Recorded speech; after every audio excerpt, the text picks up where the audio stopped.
ঋণের ব্যাপারে মানুষ বর্তমানে এত উদাসীন, এত গাফেল। ঋণ মানে ধার নেওয়া, ধার। কেউ যদি কারো থেকে কিছু ধার নেয় তো এটা দেওয়ার কোনো চিন্তা ভাবনা করে না। একবার ধার নিলেই সারছে। এরপরে আপনাকে দেখলে যদি দেখে যে ওই যে পাওনাদারকে দেখা যায়, তো সে অন্য রাস্তা দিয়ে হাইটে যাবে যাতে আপনার সাথে দেখা না হয়। আবার তাগাদা করবেন, বাড়িতে গিয়ে পাবেন না। ফোন দিবেন তো ফোন ধরবে না, ফোন ধরলেও বলবে, রিসিভ করে বলবে আমি তো দেশে নাই, গ্রামে নাই। আমাদের স্বভাবই হয়েছে এমন যে এটা একবার ধার নিছি, ওইটাকে আর ফেরত দেওয়ার কোনো নিয়ত নাই। অথচ ঋণের ব্যাপারে আল্লাহ রাসূল এত কঠোর বাণী উচ্চারণ করেছেন, খুব ভয়ঙ্কর। আল্লাহ রাস্তায় যদি কেউ শহীদ হয়ে যায়, কিন্তু ঋণের গুনাহ বোঝা মাথায় থাকে, শহীদ হওয়ার পরও কিন্তু জান্নাতে যাওয়া যায় না। قال رسول الله صلى الله عليه وسلم يغفر للشهيد كل ذنب إلا الدين। আল্লাহ রাসূল বলেছেন শহীদের সব গুনাহ মাফ।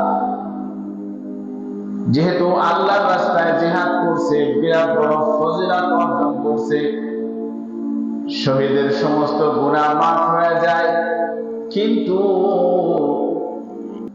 কারো থেকে যদি ঋণ নেওয়া থাকে, ধার নেওয়া থাকে, আর ওইটা পরিশোধ করে না যায়, তো এই গুনাহ আল্লাহ মাফ করবেন না, কারণ এটা অন্তর্ভ।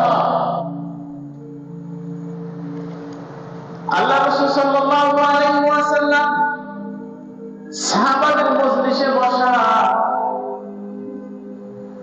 এমন সময় আকাশের দিকে তাকায়া দুই হাতকে কপালে দিয়া সাহাবাদেরকে বললেন সুবহানাল্লাহ, সুবহানাল্লাহ।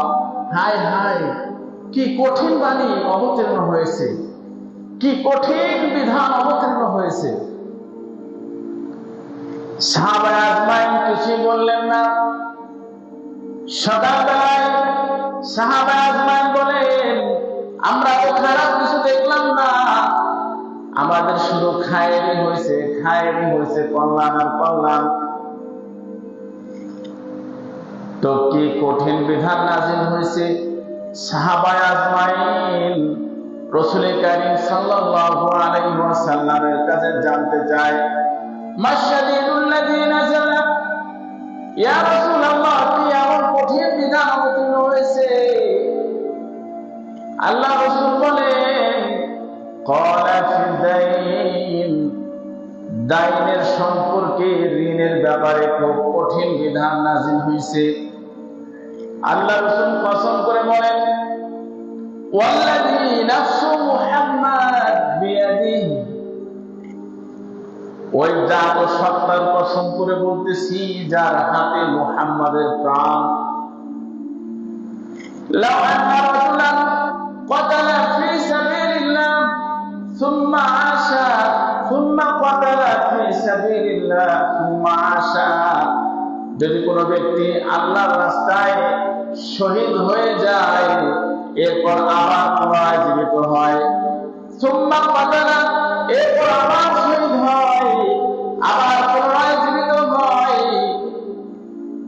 কিন্তু তার উপরে দায় থাকে, ঋণ থাকে, ওয়া আলাইহি দাইন, তার উপরে কিছু ঋণের বোঝা রয়েছে। মা দাখালাল জান্নাতা হাত্তা ইউকদা দাইনুহু, যতক্ষণ পর্যন্ত সে তার ঋণকে পরিশোধ করা না হবে, ততক্ষণ পর্যন্ত আল্লাহর রাস্তায় জিহাদ করে শাহাদাত বরণকারী শহীদও নাজাত পাবে না। ঋণের ব্যাপারে আল্লাহ রাসূলের এত সতর্কতা, এই জন্য বন্ধুরা আমার, সকলের কাছে উদাত্ত আহ্বান, আমরা যেন কারো থেকে কোনো কিছু নিয়ে এই ঋণী হয়ে ঋণের বোঝা মাথায় নিয়ে যেন কবরে না যাই, কবরে যাওয়ার আগেই আমরা পরিশোধ করে যাই। আল্লাহ তৌফিক দান করেন, আমিন।